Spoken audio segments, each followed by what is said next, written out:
Oh, that's right. Yeah. Okay. Thank you, sir. Item number 10, AB 2591, due pass to judiciary. Chair voted aye, calling absent members. Lou Mitchell. That's it. Okay. Call our final item number 9, Assembly Bill 2588. Welcome. Independent Attorney Justice. Thank you, Mr. Chair and the senators. I'm definitely the last item on the business for the day. I probably can take as much time as I want.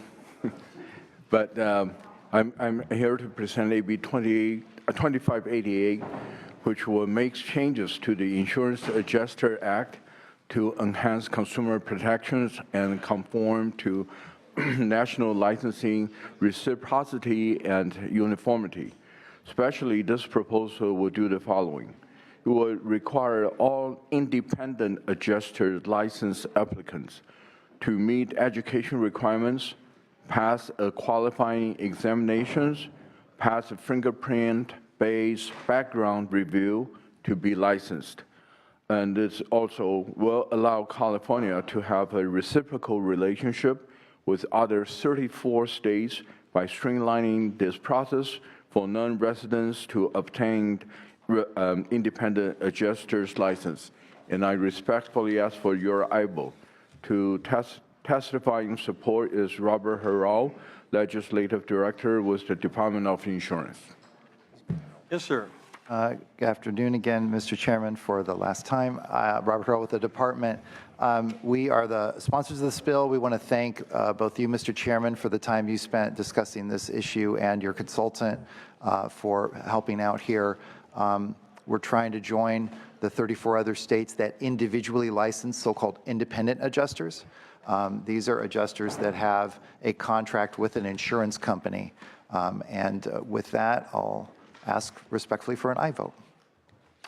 Witnesses in support. Any other witnesses in support? Witnesses in opposition?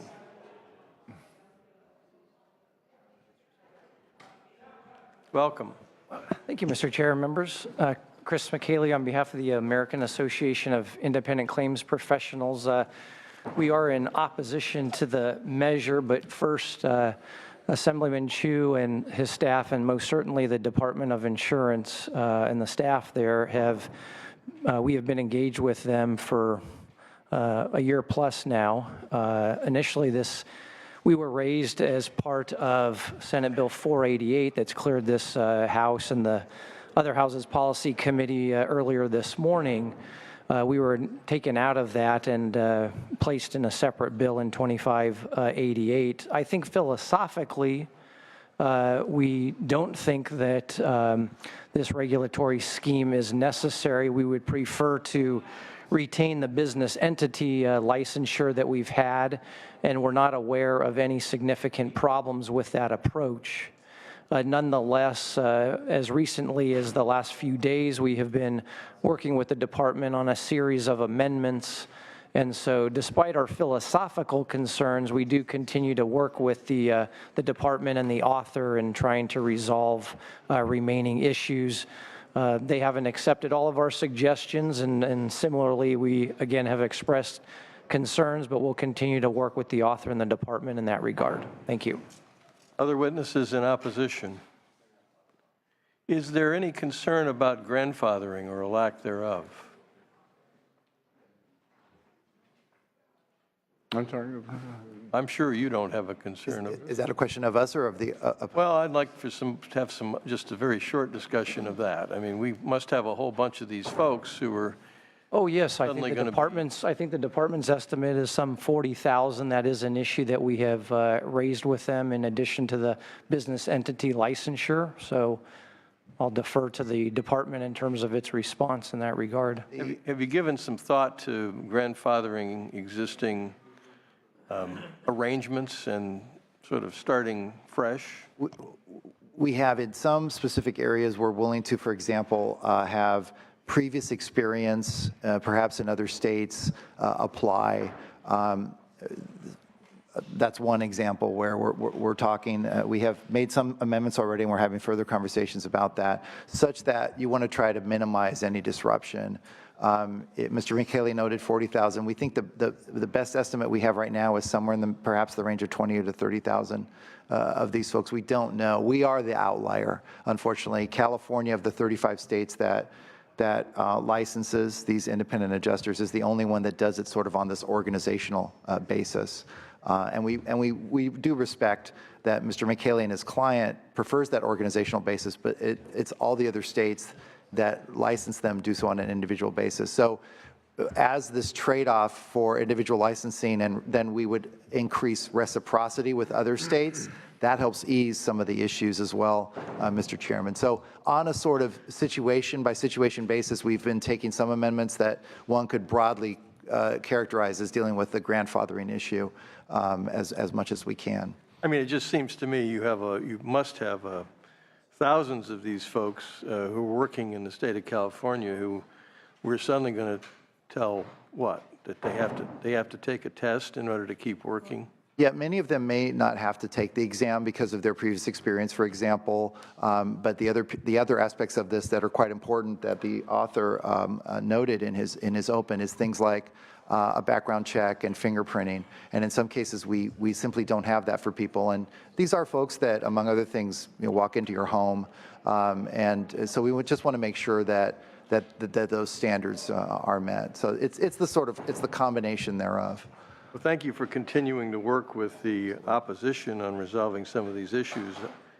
I'll let my colleagues ask questions. I'll be supporting it today. I'm also very concerned, as I expressed in our meeting, background checks can sometimes be used as a barrier to employment.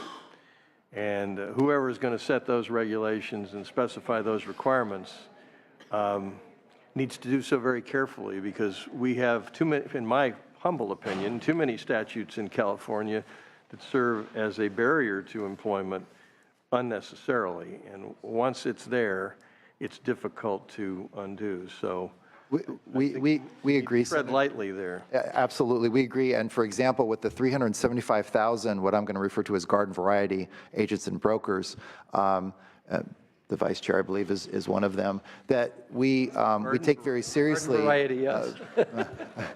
We take very seriously. You're on a roll today.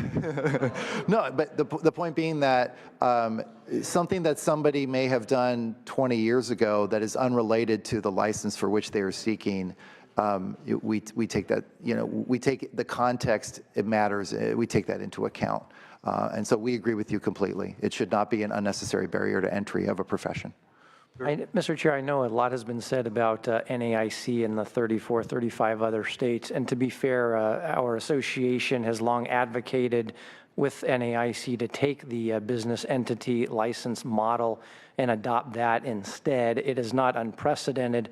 They do it in the life and health adjusting arena, for example. So this is one of those instances where oftentimes we might advocate for NAIC conformity, but this is one in which we think that the California model is, in fact, the best way to go. But I think grandfathering is a key issue that you've raised and that we have raised with the department. The small things are such as the 20-hour pre-licensing education. Obviously, folks who have been doing this for 5, 10, 15, years or a quarter century should be exempt from that. But grandfathering those who have long been in the adjusting profession is something that we have advocated for from day one. I guess on the flip side, however, on the liability issue, the company license will not be necessarily impacted by the acts of a single individual, yet that single individual's license would be on the hook under this current arrangement. So there's probably some benefit for the folks that have these business operations, I would guess. Colleagues, any questions? Bill's been moved. No further witnesses. Please call the roll. Roth? Aye. Roth, aye. Gaines? No. Gaines, no. Berryhill? No. Berryhill, no. Glazer? Aye. Glazer, aye. Hall? Aye. Hall, aye. Hernandez? Liu? Mitchell? Aye. Mitchell, aye. Wachowski? Aye. Wachowski, aye. That's 5-2. 5-2, it's enough to get out. We'll hold the roll open for absent members. Thank you very much, sir.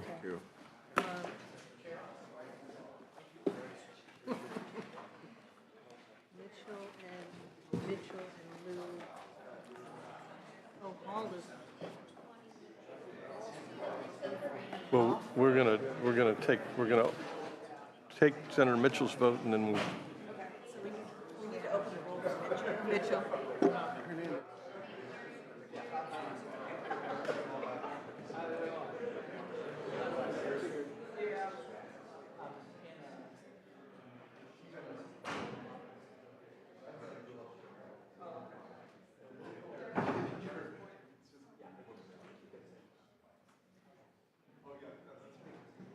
We're going to go ahead and open the roll for Senator Mitchell. Starting with the consent calendar, which consists of.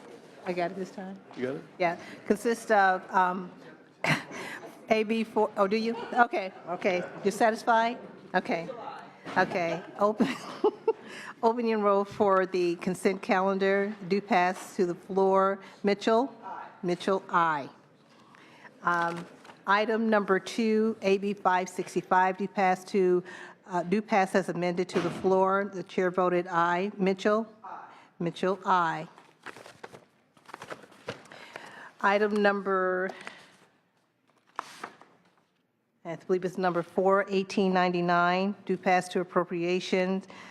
Chair voted aye. Calling absent member, Mitchell? Mitchell, aye.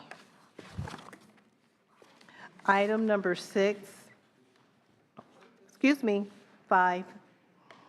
AB 1922, do pass as amendment to appropriation. The chair voted aye. Calling absent member, Mitchell?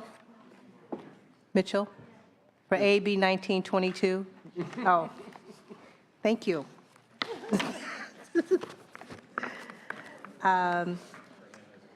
Item number 7, AB 2354, do pass to judiciary. Chair voted aye. Calling the absent member, Mitchell? Mitchell, aye. Thank you. Item number 8, AB 2366, do pass to appropriations. Chair voted aye. Calling absent members, Lou, Mitchell? Mitchell, aye. Thank you.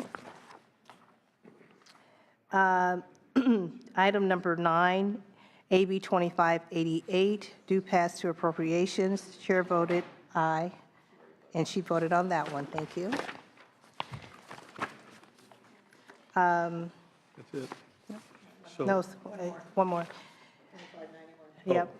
And item number 10, AB 2591, do pass to judiciary. The chair voted aye. Calling absent members, Lou, Mitchell. Mitchell, aye. Thank you.